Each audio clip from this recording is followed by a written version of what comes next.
Alright everyone, hello and welcome to the third episode of the Screenplay Archaeology podcast. I'm Kira Midhead. I'm Mr. Kraken Rum. And today's episode we are looking at George Romero's Resident Evil screenplay, which he was hired on after he did a couple of TV spots for Resident Evil 2, which I think they only ever aired in Japan.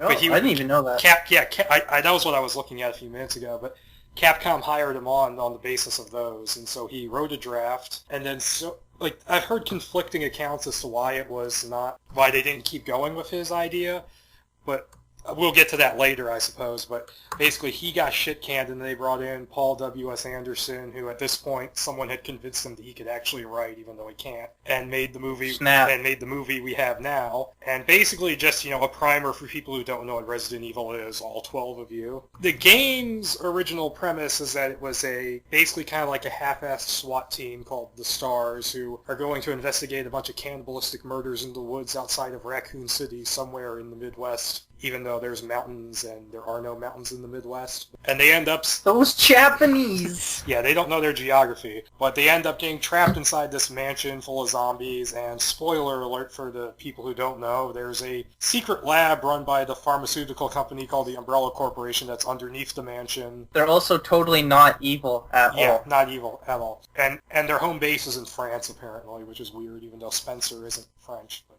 I don't know. It's not known for its extremely well thought out world building. No, it's not. They basically just make shit up as they go along, and then they really clumsily try to retcon it. But this script is. I guess we can start off by saying, how do we feel about Resident Evil and George Romero? I like George Romero's Night of the Living Dead, but that's really about all I've really seen of his. I like zombies. Not the fast ones. I'm kind of old school like that, but I'm more so a fan of Resident Evil. I've played all of them but 6, because fuck that game. T-Rex. Became Dino Crisis 4, essentially. Ugh. Resident Evil 1 is probably one of the greatest games on the PlayStation 1. And Resident Evil 2 is pretty close. 2's great, I have that one. It's what it's supposed to do really well. It's a very well done horror game. The pacing, I want to say cinematography, but that's not what it is really, the camera angles are perfect. Sometimes they are. It's got the cheesiest dialogue in the best way possible. It's just amazing. Let's see. For my part, I tend to like George Romero's movies. I mean, Night of the Living Dead is a classic. Dawn of the Dead is excellent. Day of the Dead, I've only seen it once, and I didn't like it at the time, but my understanding is that pretty much everyone I've spoken to about it, they tend to say they hated it the first time, but then they watched it again and they loved it. It tends to be that kind of movie. Oh, okay. And his vampire movie, Martin, has this really gritty kind of 70s feel to it, and that's really good. And Creepshow's awesome. Dark Half is okay. There's a shitload of movies of his I haven't seen because he's one of those directors who he hasn't really made that many movies, but he's made more than most people know about. Yeah, I was just looking, Monkey Shines. That's where that monkey's from. I haven't seen it. I didn't know that. It was in that MST3K episode, The Merlin Shop of whatever. And it was there was a Stephen King story, but Dark Half was an okay Stephen King adaptation, but it apparently got butchered by the studio. And I don't know too much about that one. And he didn't make anything for a while. And he did Land of the Dead, which I like okay. Diary of the Dead is so fucking terrible, I only made it about 20 minutes in. And I've heard Survival of the Dead is pretty bad, too. And I've seen some of the CG clips from that, and I'm like, oh, God. Apparently he did the Crazies. He did a remake. He did the original. I think it was... Oh, he just did the original. Okay. I think it was his son did the remake, I think. Something weird like that. I didn't see either of them. That's one of those ones I haven't seen. I haven't seen I just know either. it exists. And he did a motorcycle movie called Night Riders, which I haven't seen. Yeah, I've heard of it, that. But I've never seen it. It looks pretty interesting, actually, just from the poster. And as far as Resident Evil goes, I haven't played all of them, but the series is kind of a mixed bag for me because I've played the remake of the original, and it's fantastic. On the GameCube, I played it on the Wii port. I never had a GameCube because fuck swapping discs. But that was really good. I played 2. I got 2 off the PlayStation Store and played it. That was great.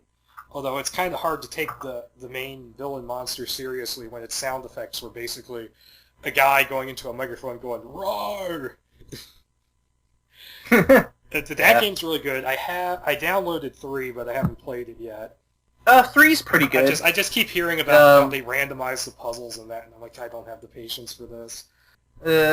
Nemesis is Code pretty. Veronica, Alright. I can't stand that game. Yeah, it was fuck kind of Steve. shitty. Like, not only is the gameplay they just bend you over and just fuck you with how difficult that game is, but they had to stick you with fucking Steve. Oh god. Yeah, Steve's... Resident Evil Zero's... it's a mixed bag. It's not bad. It's not bad. It's not great. It tries really hard to be Resident Evil. It's like basically the one before they went to 5. They did that. It was part of that that exclusivity deal that did not stay exclusive with Nintendo. And okay, I love 4.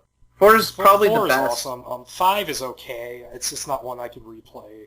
Yeah, 5 gets a lot of shit. It's not terrible.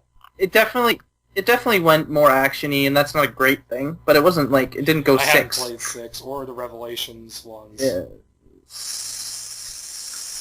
From what I hear, the Revelations ones aren't actually that bad. I just never got around to playing them. 6 is just terrible. A 7? Every time I hear about 7, they're saying something different. They've said with like the last 4 games they're going to go back to the horror roots, and that's not going to happen. And I've heard them say they're going to reboot 7. I don't know. I don't trust Capcom anymore. I don't think I ever trusted Capcom. Like, okay, we're not going to make Street Fighter 3. We're going to make Street Fighter 2. 0.5, 0.6, 0.7. 7. And as for the Resident Evil movies, I think the first one is decently watchable. 2 is terrible because there's like a million like annoying characters in it.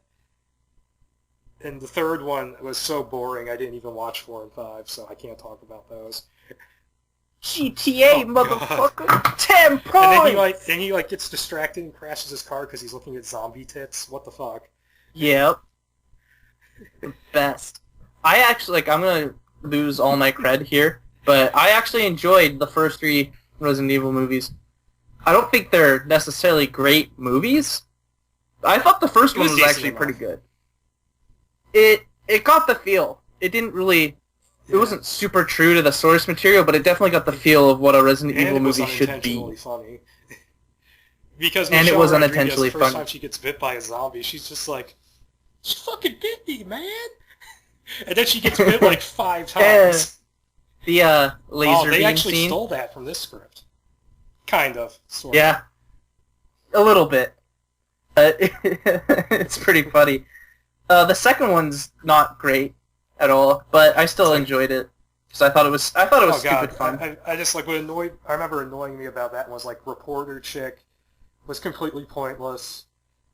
Like Mike Epps is completely pointless in that movie. Oh yeah, there's a bunch of characters in this. That's one of my movie. In fact, in this script, like there's a couple of characters you don't even know are there, and then Wesker is just like, you watch those corridors. Yeah. It kind of confused me, but it's because there's 12 commandos, but at the starting they never introduced them or gave them names. The game kind of does that too. And then they refer to them. Yeah, and then I just remembered what I remember the third movie being like was that they drive through the desert for fucking ages, and occasionally zombies show up, and then it's interspersed with scenes of Sir Jorah Mormont sitting in his secret umbrella lab, and he rips off scenes from Day of the Dead. Yeah, he's in there. It's got all the cages with the zombies trying to get in because he's in that little shack. He has like a million Alice clones. Yeah. And they play a role in the next movie. They're in like the first 10 minutes and then they all die. Yep. Because Paul W.S. Anderson. It was pretty terrible. Anderson can't write. And then apparently I've heard like it's like an extended Prison Break homage because they have to break Wentworth Miller out of prison. Yep. It's not good. CW's The Flash is a better Prison Break homage because half the cast of that show is in that. Yeah, my buddy was actually telling me about that. He's like, okay, so there's TJ. It's just he's going for all the like, oh my It's god. actually pretty funny. And I remember one thing that really annoys me about those movies. It's something Paul W.S. Anderson has where it must be like a fetish for him, where he'll do scene transitions to like three-dimensional computer maps. Because he does. Oh it, yeah, even though yeah, he yeah, didn't yeah. direct the second and the third one, he does it in the first one, and then he also does it in Alien vs. Predator a lot.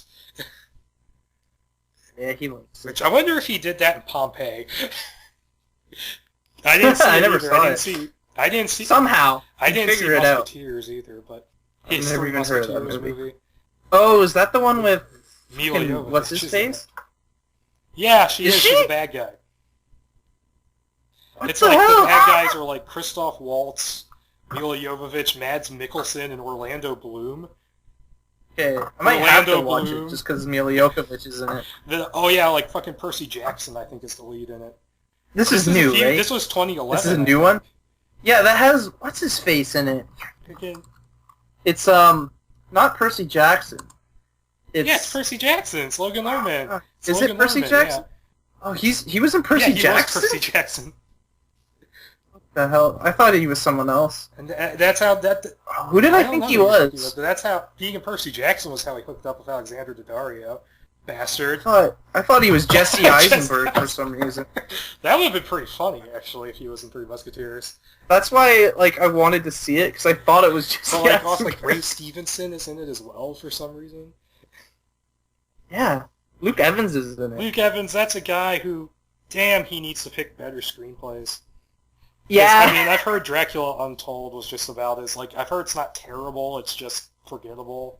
It looked like really bad to me. Like, I've heard it's just kind of mediocre and that they put all these weird rules in it for vampires and stuff.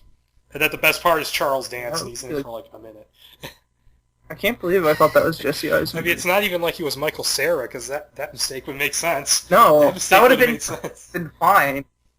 I wonder if anybody's going to, when Batman vs. Superman comes out, if anyone's going to mistake Lex Luthor for Michael Cera. I probably will. Because I really want it just to be Michael Cera. Michael Cera will probably end up being, who the hell will he end up being? What Justice League members haven't they cast yet? Green Lantern? Oh my god. That'd be great. It would be better than the actual Green Lantern movie. Oh, that movie was so terrible. I don't understand how anyone could have liked that movie. No. But okay, this George Romero script. It's certainly a script. It's definitely a script. There are things I like about it. There's words, there's actions, there's characters. It's a script, alright. I mean, there are things I like about it, but it's so easy to make fun of.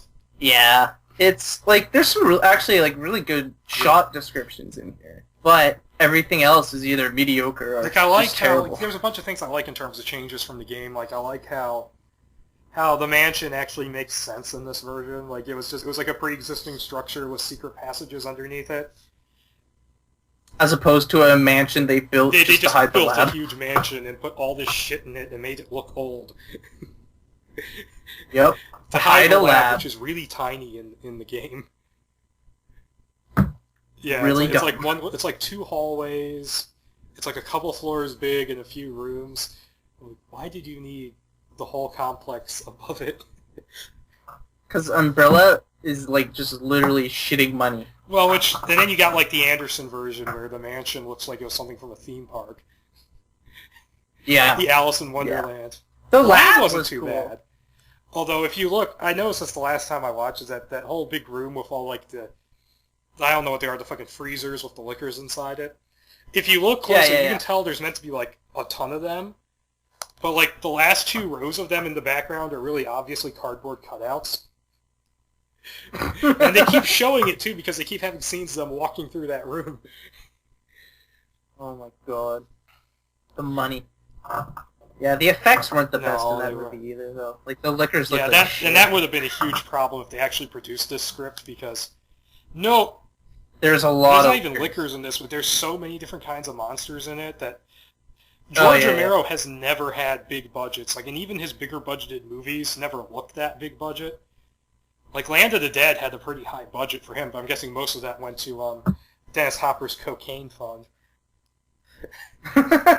Zombies, man, they freak me out. Again, this is the same guy who agreed to a cameo in Crow 4, for fuck's sake. So. Oh my god. Big ass props to you, Mr. OG.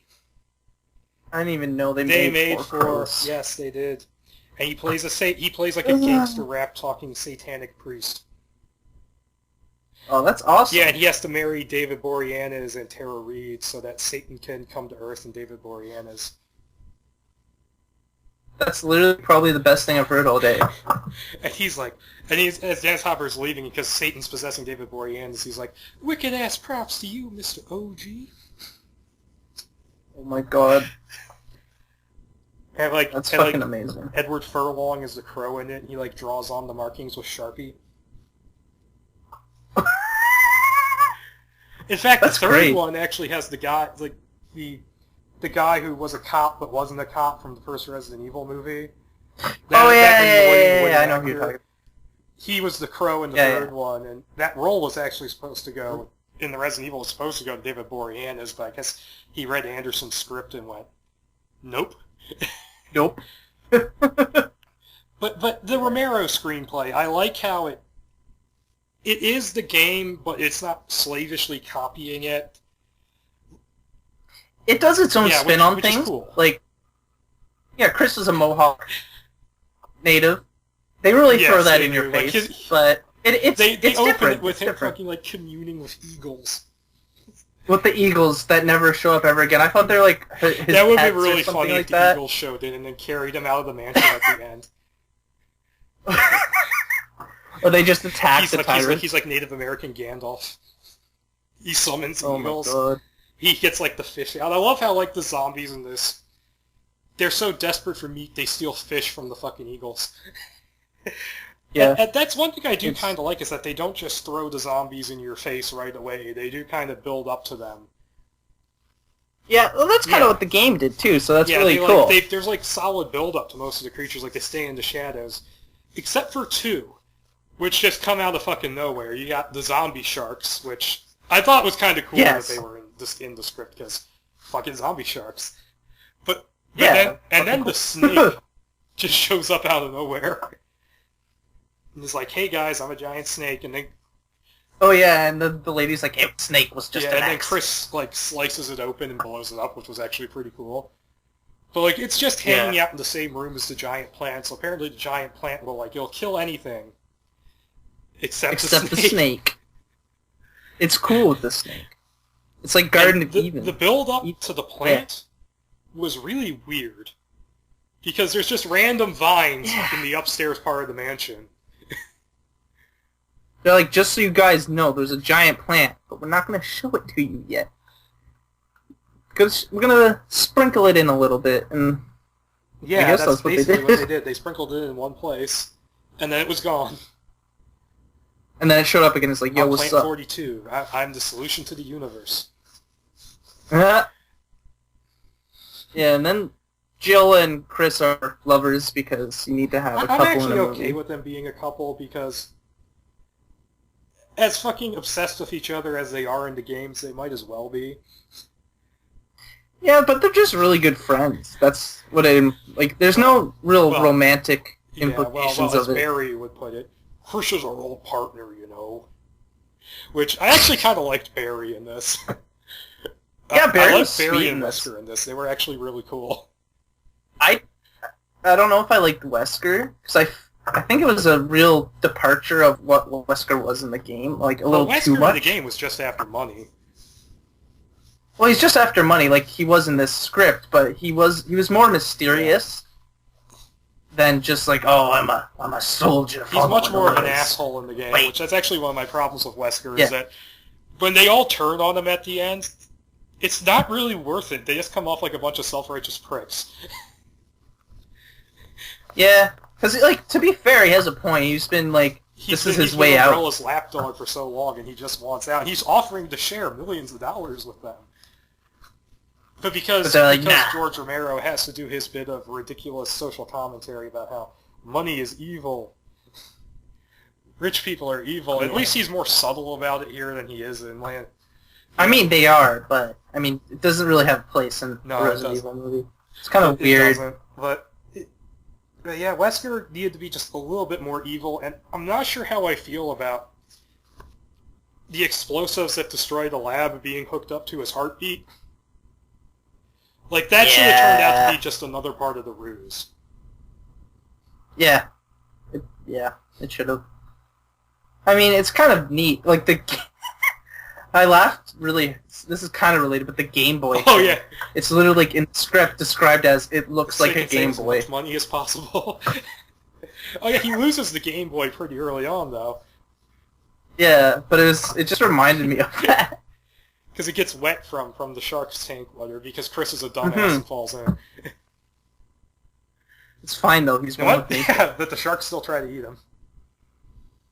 One thing I thought was actually kind of cool, I liked how Chris had, like, this antique, like, Winchester rifle, which I just love all weapons in general, so it's just like, yeah.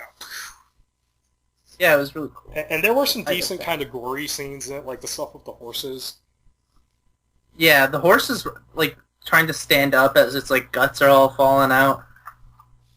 That's really cool. I don't know why they called the guy Rake. I don't know either. And why they typed it out like, a black slave.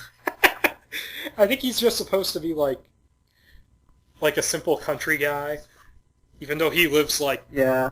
Just outside the city, and that's one thing that was also kind of weird, is that I don't buy for a second that the explosion that's supposed to destroy this lab way out in the middle of the woods is going to be so big that it reaches the city. It depends on the explosive. It says dynamite. Yeah. Oh, does he? I must have missed that. There's like enough dynamite to blow a massive crater. Well, then you need a shitload of dynamite. But I mean, it just felt unnecessary. Like, why are we destroying the city this early? Like, you can't just... And apparently the zombies got there super fucking fast, because at the end of the script, they're, like, walking down Main Street. That was actually a really cool sounding shot at the end. That would have been a cool How ending. did they do Resident Evil 2 then? Because, although if you go by the game's continuity, apparently Raccoon City had been fucked up for, like, an entire day, but somehow Leon and Claire got in past the fucking barricades without even noticing. Yeah, they just strolled in. Like, I don't know what's going on here, but it's probably alright. This is not giving a shit about continuity. Yeah. Resident Evil's like Philadelphia. It's fine. Philadelphia. Yeah, I'm just drinking some water. Born and raised. Oh man, shouldn't say that. You shouldn't disrespect Orcudo's city. Oh heck, I was just referencing Will Smith. Fresh Prince. Yeah, I know. No, I was never, just making a joke. I've actually been to Philadelphia. It's not a bad place. I've actually never been. I had to go there a couple times because I'm American and I have to see the Liberty Bell. It's required. No, it's not. I went up there once on just with my mother, and then I went up another time on a field trip. Yeah, I've never been because I'm not American. No, you guys can't go anywhere in Canada because everything's so far apart. Yeah, I've been to Ottawa. Not bad.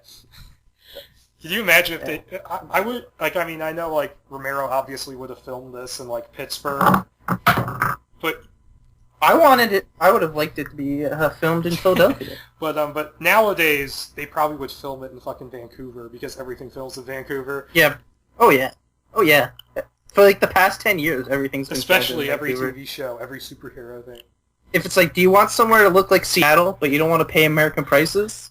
Go film it in That's Vancouver. actually what they did for the Highlander TV show. Oh, that was so bad. I actually like the show, but that's because I've seen the movie sequels, so I can kind of forgive its flaws. Oh, I watched the first season episode is great. And it gets better. It gets better because in the second season they actually start to do stuff with the mythology, but the first season's just random. Once they go to Paris, but the funny thing about the Highlander show, this is completely off topic, is that it's set in America in the Pacific Northwest, but it's obviously filmed in Vancouver. And they never committed on where it was set. Because the first half of each season is in America, and the second half they moved to Paris because it was a French co-production. And because they never actually said where it was, the fans gave the city a nickname. They called it Seacouver, and that basically became official. That's amazing. But okay, you've got this script, and just among the things I like how I do like how like all the different monsters make an appearance. I think that's fun. And Yeah, and I I like thought how that was once pretty- they enter the mansion, it's like there's like no indication of what time it is. Which they kind of fuck Yeah. up by cutting back and forth to the chopper a little bit. Yeah. I don't really think they, like, once they got into the mansion, I don't think they really should have No, cut not out at all. No. I did like how the helicopter pilot was kind of a badass. He's like, Oh, yeah, fuck what's your LaGuardia. Yeah, that was a Although weird ass name. Vickers is the pilot, and Yeah, Vickers is in this How do movie. you feel about your portrayal in this as a goofy tech guy Yeah, goddamn nerd. who's a fucking idiot, and he doesn't. Yeah, he's not he kinda actually just- used for anything. All he does is he pulls up the Freaks maps out. and the schematics, and Wesker is like, print all of it. And I'm like, Wesker, I don't think you could actually feasibly print out the entire schematics for this place. No. They have the Game Boy printer. It's fine. Oh, I forgot that thing existed. Yeah, Vickers just exists to freak and out. snag his foot on the shark tooth, and then turn into a zombie Yeah. later on. So I'm so tired of that fucking trope in zombie Trope. movies where they're like, where they hide a bite. Where at least here it wasn't a bite, but it's still stupid. Yeah. Even in I mean, it makes sense because that's what but people it's would do, done so many times. but it's That's what's really great about overdone. freaking 28 Days Later is that they turn into the zombie like within like less than a minute, so there's none of that bullshit. Yeah. That's a really fucking awesome movie in general, but yeah. Yeah, it's pretty good. Sequels, okay. I didn't like it. I haven't seen it since DVD, but since it hit DVD. But also, like, I like how, like, more or less, like, most of the named characters from the game actually kind of have an appearance here. Like, A instead, little bit. I mean, sort of, they're different. in that most of them don't really have any definition. Yeah. And I'm sure. I mean, I don't remember 100%, but Ada isn't a No, scientist. Ada is not a scientist. Yeah. She's not even in the first Like a game. She's spy. like a spy who goes in to get. She's in the second game. And Yeah. I'm guessing, that was one thing I didn't like, is why is she a scientist in this? But I'm guessing because she's actually mentioned in a note in the first game, because she was dating John, who was in charge of the lab. Mm-hmm. They So they probably extrapolated just- from that. It's like, yeah. I didn't really Yeah, she like was her annoying character. and preachy. Yeah, well, she wasn't. She was like, "Oh, I gotta stay here. This is all my fault." And then Chris is like, "No, girl, you gotta save us all." And she's like, "Okay." And one thing I notice about this script is that there are bits and pieces of it where Paul W.S. Anderson clearly read this thing And it's like, and "Yo, I pirated wrote bits and this." pieces of it. Like you have the lasers. whiny technician guy who gets bitten, whom, Yeah. I'm sure Vickers loves being portrayed in that way, but and then the laser hallway, which I actually liked a lot better in this because it was nice and nasty. Where it's Yeah, like, the steam. Well, they kept changing their minds like every other sentence. It was either steam or acid. And I liked how the acid didn't actually stop the zombies. They just Yeah, because that's melted and actually kept how going. the acid grenades work in the game, is that they don't... They're not as effective against zombies as they are against the living monsters. Yeah, no, that the way they described it in the script was actually really cool, and it could have looked really good. No. But when was this around? Like the '90s, I early believe 2000s? it's dated October 1998. Yeah, I don't know if they would have been able to do that really well unless they had like a And shitload of money. Romero doesn't But get really good budgets, because, I mean... I guess So- filming in fucking Pittsburgh would have kept costs down, but... should have just did it in Detroit. They would have paid you to make Yeah. the movie. Yeah, in fact, they must have paid the people who did the RoboCop remake, because they made Detroit look really yeah. good in that movie. Oh It's yeah. all nice and suburban and shit. But Yeah, I really like the descriptions of a lot of the shots and the like the effects, like the acid and stuff. Like that would have been really cool, but it's kind of ruined with a lot of. oh god, the dialogue is the worst part of this thing. Like, there's a lot of attempts at humor which just don't work. it's fine to have bad humor in like a Resident Evil movie, but it has to be like the right And here kind it's of just bad like humor. it's like there's attempts at running jokes which just are just terrible. Like the whole Like we live God, here there's now. that one because I have a whole that entire character. We'll get to that, but fucking Sullivan and Richard Aiken. Richard's fucking hilarious in the game, by the way. But Might as well just kill Sullivan yourself. is like, you'd be better off dead, and they keep saying that, and then he dies. Yeah. But Yep. And I think he says as he's dying, he's like, it's just like Sullivan said. I'd be better off and dead. then Chris pulls the pin on the grenades on his vest, and then kills him. Mhm. After He dies hero. Actually, and he doesn't live long enough to see himself become the villain. But Oh, but Chris didn't really need to do that because he already sliced the snake open. Yeah. He's just like, The one thing I will say about the characters in this is I like how Rebecca isn't fucking annoying. Yeah, no, she's Rebecca's all right. alright. She's actually competent. She actually Yeah. does stuff. Whereas in the game, she's just like, Chris, let me heal your wounds. And then all she does is she holds his hand and then looks at his arm. Yeah, it's just psychic. And that's why I never played Zero, because I don't want to play as Rebecca. Yeah, you know what? Zero's not that Oh, bad. really? Like no, it's kind of annoying switching like the inventory and stuff like that. But they actually, for one of the later Resident Evil ones, it was actually pretty good. I understand they retconned the hell out of the backstory. Like, Yeah, they did. like leeches and stuff. And interestingly enough, the guy who's in charge of the lab in this, who creates the T-virus, his name is John Marcus. And I'm wondering if Capcom read the script and then nicked that last name for Resident Evil Zero, where he became James Marcus. You know what? They probably Yeah, did. I wouldn't. Because they would have I had to wouldn't see be this surprised. at Yeah. some point. Well, they did. In fact, I think it was... I've heard multiple versions. I've heard Capcom turned it down. I've heard Sony turned it down. And I've heard different reasons for why from different people. But Yeah. probably my least favorite character in this entire script, Rosie Rodriguez, who is basically Romero. What happened with her, I'm guessing, is that Romero watched Aliens and then went, I want Vasquez in my movie. And then put her in here, and she's fucking terrible. I'm ready to shoot somebody. She's just like, it's like, let me shoot Aiken. Really? And she's just annoying, like, Wesker, shoot her in the face. She's described as a tough, body-built babe. And she's Latina, so she's obviously Vasquez. And I'm betting Paul W.S. Anderson nicked that when he wrote Michelle Rodriguez's character into his version. But she was at least funny. Yeah, she was great. She bit me, man. She fucking bit me.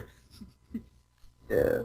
She's usually pretty good. Honestly, I really didn't like Wesker. Now the more I think about it, like the tattoo thing, it seemed like a really huge jump of characters that really shouldn't have happened. Because for the most part, they do make slight changes to characters, but they're not like vastly different. Jill is fine. And they're sticking pretty... Jill's basically Jill. The only thing different with Chris is he's native and he's not dating part of Jill. STARS. That's about it. Yeah. Yeah. That too. And and the other characters never had much definition, so I don't mind them changing. Like, I do kind of wish they had Richard, he wanders off, gets killed by the snake, and then they find him, and he's just like, terrible demons, ouch. Need more dialogue like that. Yeah. Jill sandwich. It needed a Jill sandwich. It really needed a Jill. Like, Barry was sweet. And I didn't mind that he was black. Barry was probably the best character. Black. Oh, I don't care about that kind of stuff. It's just, like, with the character personalities, if you want to stay close to the source material, which I think Romero was trying to do, you can't really change the character vastly like they did. I liked how Barry was like friends with Wesker, and he was like, he's only an asshole some of the time. Sometimes, yeah. But Barry was just cool, and Romero would have cast Ken Faree as Barry, which would have been awesome. Oh yeah. And I do kind of wonder, given that this was the 90s, if they would have actually cast a Native American for Chris, or if they would have just gotten a white guy and browned him up. No, That's probably exactly like what they would have done. or they would have just hired a white guy and not even tried, like Double Dragon. No, because he was just yeah, that's half, right. He's only half. I believe. So he would have been like So white. does this mean Claire is part native? She'd be like a. They don't even mention quarter. Claire. Something like that. They don't even I don't mention know. her. She's not important. And Claire's like, and Romero should know who Claire is because he did those TV spots. Yeah, the intro thing. Yeah. And Claire's in them, and Leon is played by Brad Renfro of all people who knows. Yeah, really. Really? I'm like, why is Leon like 17? Well, Leon is kind of a dumbass in Resident Evil 2, so he got really cool over the course of the game. Although I hated the fucking romance subplot with Ada. Like Yeah. I don't know. Like those just seem really unrealistic. Yeah, that's why I'm okay with them like hooking up Chris and Jill in this movie because the actual romances they have in the game suck anyways. Like. Yeah, and it also made more sense because the romance happened before all the shit hit the fan. It's like although I really didn't like some of the tension between them. Like some of it was okay, but he's like, find out my woman is a goddamn metalhead. I'm like, metalhead? Yeah.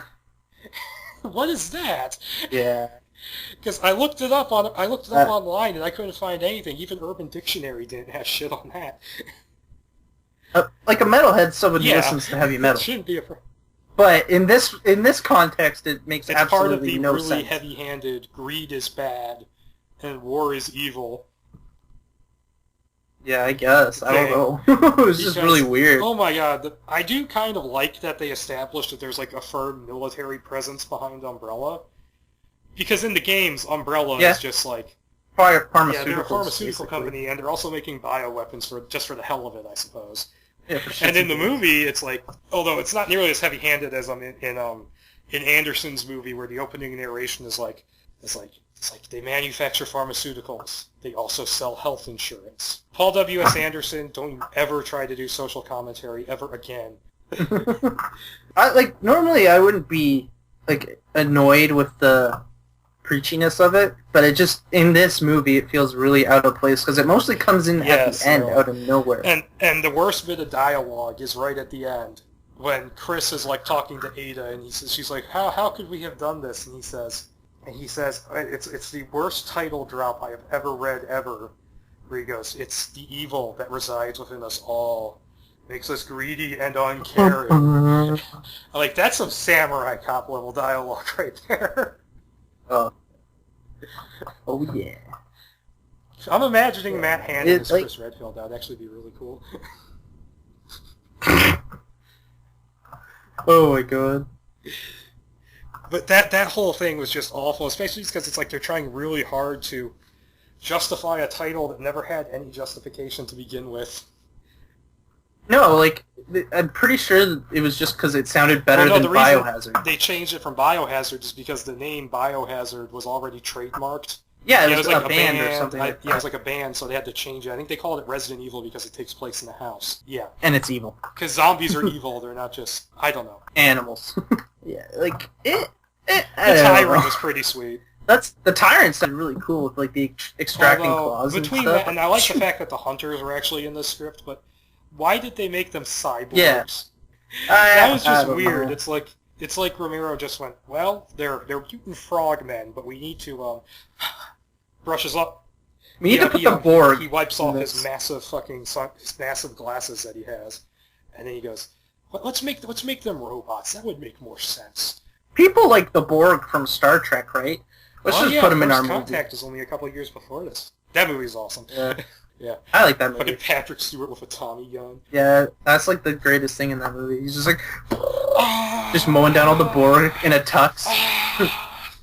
He just starts beating it with the Tommy gun. Yeah, he should have been. Oh my god. Because he's already randomly British in the games for no reason. Because like in the first game he's American, and then Code Veronica he's somewhat English, and then he gets just progressively more and more English. And then by the time 5 comes along, he's basically Hugo Weaving. Hugo Weaving if he looked like a blonde Neo. Yeah, they want to make him more mysterious, and I guess that's what their use of mysterious is. Yeah, is English or evil. And apparently, because he wasn't English before, I guess the the bullshit plot device virus he injected into himself. I'm assuming that made him British. That made him British, yeah. It was a slow acting virus. It was been mixed progressive. with Earl Grey. Soon he's just gonna be a chav. he's gonna join the Kingsman program. He's gonna start talking like Ali G. Not respect. It's not in the dictionary no more because nobody got no respect. I hate to admit no it, more. but I've only seen the Ali G movie. That movie's terrible. I like the show. The show's so terrible, good. but it has its moments. The problem with this country is not enough fit women. Too many ninjas. Oh my god. I'm sure it's better. I haven't seen The Dictator, but it's probably better than that was. Oh, The Dictators. I saw it when it opened. It was so bad. I just didn't care. Oh, they make a lot of rape Oh, jokes and abortion jokes in it. Like this one lady gives birth to a girl. He's like, "Oh, it's a girl. Where's the garbage?" Yeah. It's just it's offensive, but not funny. Oh, okay.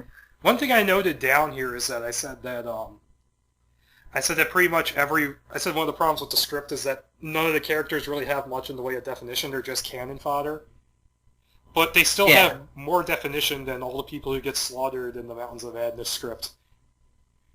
Yeah, because most of the people who die in that are just random sailors who all die off screen. Yeah, I'll listen to that episode.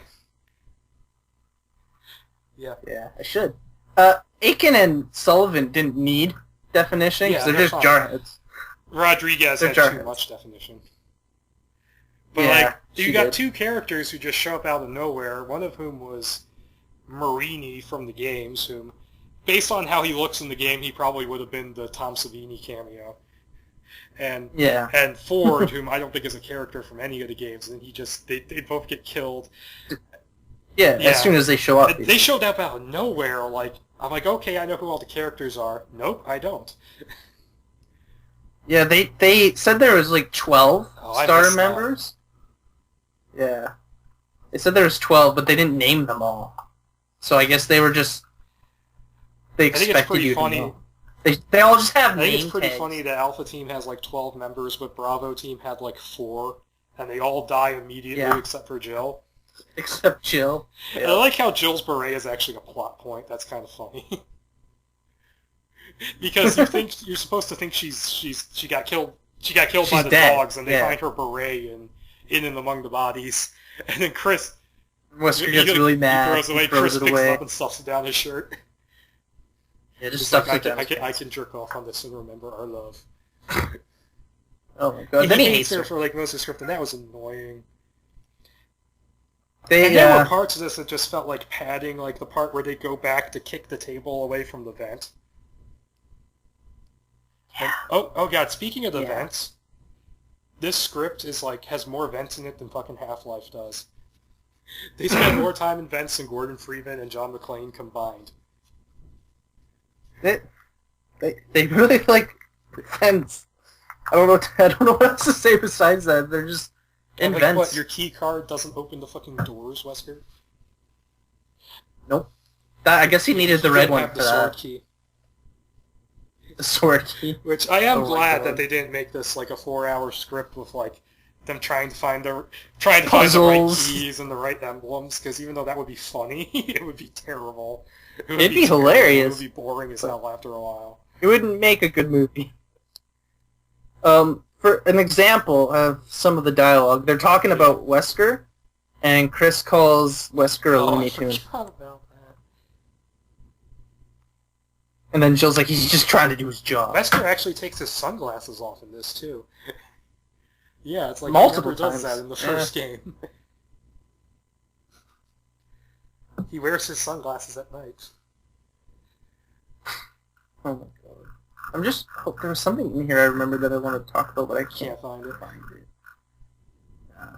It's probably just some of the stupid dialogue. Umbrella is actually smart in this, in that they actually evacuate people. Oh yeah, they evacuate everyone. I mean, it's smart and it saves lives, but it's stupid, because it's no one's going to believe an entire military force is there just to clear up a plane and weapons. Because that was their excuse, right? It's a plane chemical crashed weapons and or there's something weapons all like over that. the place. Yeah. Which okay, but at least they're trying. It's not like the movie where Umbrella is just like, okay, we're going to completely ignore our protocol and open the place. Yeah, it's fine. Because It's Jason fine. Isaacs cameo decided that they just had to go into the lab. And Yep. then he got mysteriously replaced by Jorah Mormont between movies. Yeah, that was weird. I guess Jason Isaacs because I guess he did that cameo as a favor to Anderson after doing Event Horizon, which is an actual good Anderson movie. And then There's not many he of said those. that there's Mortal Kombat, Event Horizon, and that's it. Yeah. But then I guess he saw that Anderson bowed out of the second movie, and it was going to be directed by some random music video director, so he went, nope. Because he was actually supposed to play William Birkin. Yeah, he was supposed to play William Birkin, but when he left and they had to recast the part, they changed the character. Okay. They changed it to Dr. Isaacs. Subtle. Oh, okay. I don't know if you talked about this, but Barry and Wesker was actually pretty sweet. Like, the whole backstory of Barry and Wesker was actually really together, cool. And then they joined the army together. And Wesker saved his life. Yeah, but the whole Even Stevens thing. I don't believe in Even Steven. It's not in my vocabulary. But I gotta get back for you. Anyway, well, he doesn't believe in Even Stevens. He's like, someone does me a favor, I pay him back. Which is Even Stevens. Well, no, I guess what he's meaning is that, because I think what Barry meant is, hey, now we're even, we don't owe each other, but he's going like, no, I still owe you because, you still saved my life, which is less of an asshole move of him. Yeah, yeah. I guess the whole asshole thing was like money. You could have played that song right at the end and it would have had the same effect. Yeah. It was pretty awesome how he got his head chopped off by the door. Oh yeah, that was sweet. He actually does get his head chopped off in the original game. You can find his head next to the self-destruct device. Really? Yeah, I didn't know that. Well, in Jill's scenario, because he doesn't get killed by a tiger, he just gets bitch slapped by it, and he gets away, shit. And then you find his head you find his headless body by the self-destruct device, and you're led to assume it was the Chimera that killed him. And they're not. That's why he's British. They're the one monster that's not in this script is the Chimera. That would have actually been pretty cool. Yeah, and if they put it in here. Well, Lisa's not in it, but she wasn't in the original game, so he gets a pass on that. No. That would have been fucking cool if they put that in one of the movies. Yeah. He was, surprisingly, well to the source material. As much as you could have been to make it into a movie. I don't know. I mean, I could have done without the massive rotating hallway that's also a meat grinder. Yeah, but that wasn't really from the games. It was just weird. And Ada apparently doesn't really know how to control it. Yeah, she's they never taught her. She only works here. She doesn't need to know how the place works. No. She missed orientation. But the tyrant was pretty sweet. The tyrant was actually kills really Rodriguez, cool. so that makes him cool in my book. He kills, the majority of the people that were left. Yeah, poor Barry always dies in these movies, doesn't he? He's in the fifth one for 20 minutes and then he gets killed. I've actually seen his death scene where Colin Selman shoots him and he falls to the ground, then pops back up and shoots him back. I couldn't believe that shit when I saw it. I kind of want to watch that now. Even though I hear it's terrible. He'll never get his Jill sandwich. No, he never will. She's saving that for Native American Chris. Native American Chris. She straight up calls him Mohawk. Well, he is half Mohawk, he says. Yeah, but she's just Mohawk, and whoa. Which that whole part, the whole Native American thing, boy, do they hammer in how wise Native Americans are. Yeah, I mean that's the trope, right? And I love how it's he communes with the eagles. He knows that there's immediately something wrong with the woods just by looking at it. Yeah, he could feel it. Well, I like how one of I think it was in the script, he was never combat trained, but he's a warrior, Yeah, because of his ancestors or something like that. His He is the ancestral Queen Star power. Trek. Yeah. I mean, I don't have a problem with that. I mean, it gets overdone. Yeah. It's a little racist. It's a little racist, but it's a positive example. Yeah, it's not a bad one. Yeah, the whole Chris being a Native American, like, it's okay, but It's really forced. It's the main thing. they keep The main bringing it problem. up. Like, we know he's supposed to be Native. You don't need to keep telling us all. The whole anti-war thing with him just got, like, stop whining. Yeah, I mean, I don't know. What is he even, like, supposed to be in this? Is he, like, he owns the ranch or whatever? Yeah, And he owns that horse farm, and when he was a kid, he would play in the abandoned mansion, and this is before Umbrella. yeah, So he's one with the environment in more than one way. yes. But, yeah, yeah, it was weird, to say the least. Like, I mean, I don't know why he was anti-war, but... it's because it's Romero and he has to make some sort of commentary about the right and about the upper classes, whether or not it makes any sense in the story. Yeah, like I said before, I don't have a problem with stuff like that happening. I don't, like, Just, as long as it has its, like, place, like, it just came out of nowhere. it's just not in this movie. No, it doesn't really have a place in this movie. Where you're ripping off aliens. Yeah, pretty much. Which, okay, that actually works okay for Resident Evil because the basic setup is a team goes in and most of them get slaughtered and then a few of them come out at the end. And it's stupid action movie tropes. Yeah, it would work, but I mean, with Resident Evil, there doesn't really need to be a social whatever. No, it theme. doesn't. It's more so the morality of, like, bringing dead things back to life. You know the Umbrella contact that Wesker has. You know he's evil because he has a diamond ring and smokes expensive cigars. Cigars, yeah, Monte Cristos. He does it right too. He does it with the matches. Yeah. Preserves the flavor as Tom Manning would say. Yeah, that's a lie. Really, I didn't know that. Yeah, it does change the flavor a little bit, but I mean, matches are stupid. Yeah, I could never get a match to light successfully. I can, but you can't just light anything with them. I'm especially terrible with, like, those flat ones you get in the matchbook because they always break. Yeah, I just like lighting them. Yeah, I don't even smoke. I don't really. A lot. So yeah, that's off the point. But and Yeah. there's some things I noticed in this that are a little more video gamey than even the video game is.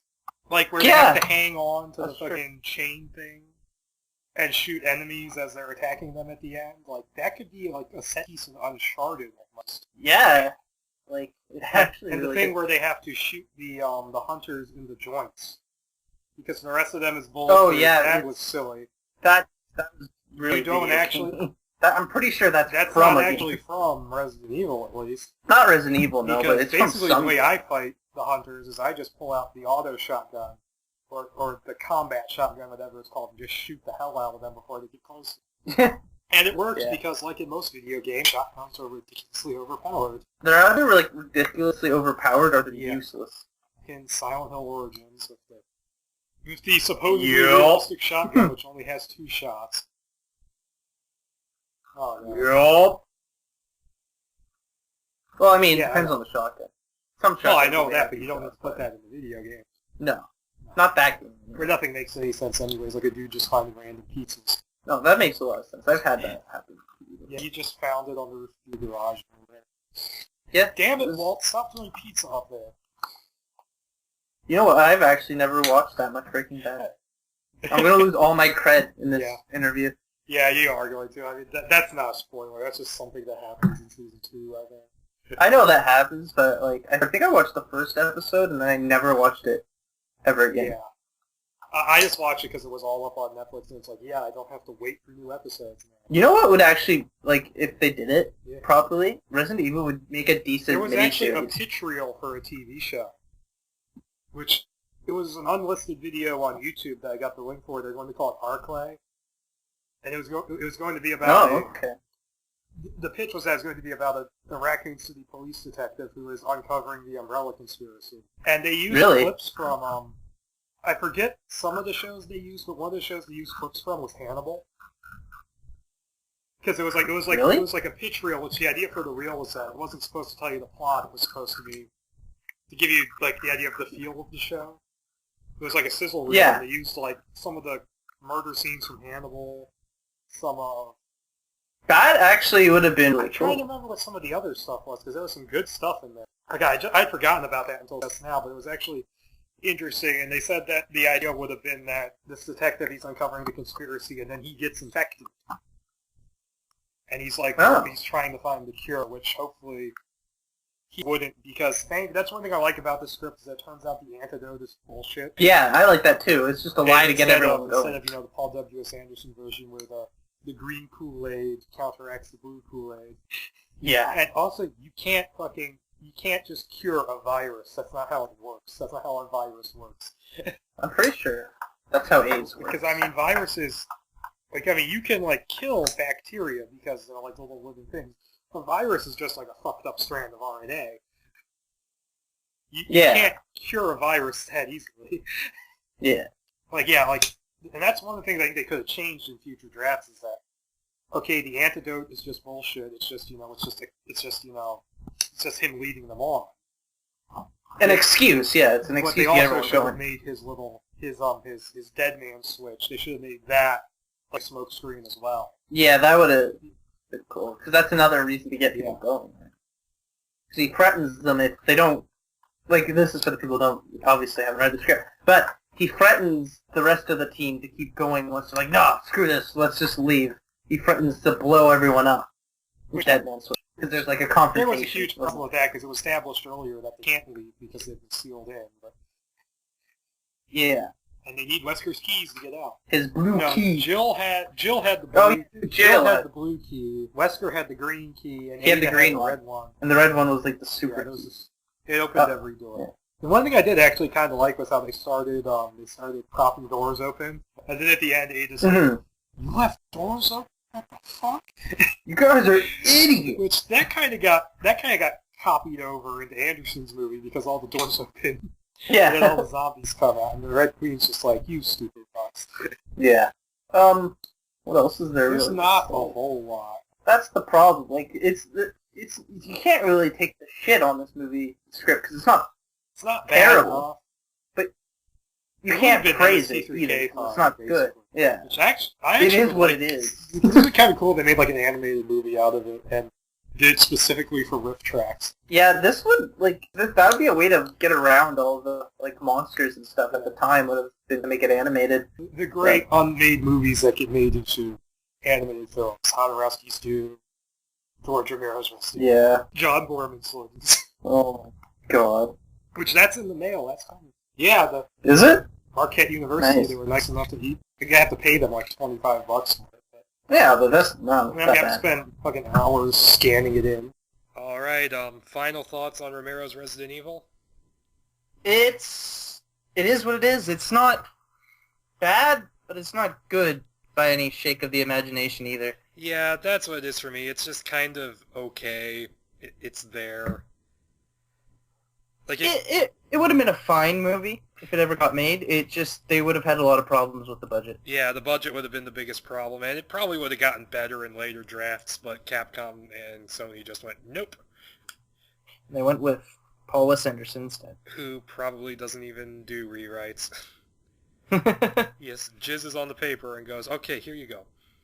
That's it. That's all you need. Yep, that's all you need. All right, yeah, that's the third episode, so see you next time, guys. Bye.